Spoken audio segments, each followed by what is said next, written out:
বাংলাদেশের উর্বর মাটিতে নানা ধরনের সুস্বাদু সবজি জন্মায়।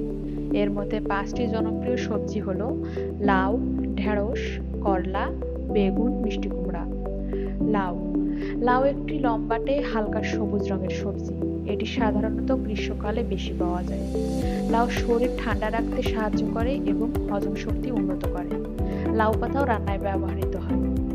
ঢেঁড়স ঢেঁড়স সবুজ, লম্বা এবং আঠালো প্রকৃতির সবজি।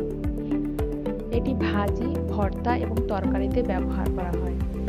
ঢেঁড়স ডায়াবেটিস নিয়ন্ত্রণ এবং হজম শক্তি বৃদ্ধিতে সহায়ক। করলা করলা সবুজ এবং খসখসে ত্বকের তিতা স্বাদের সবজি।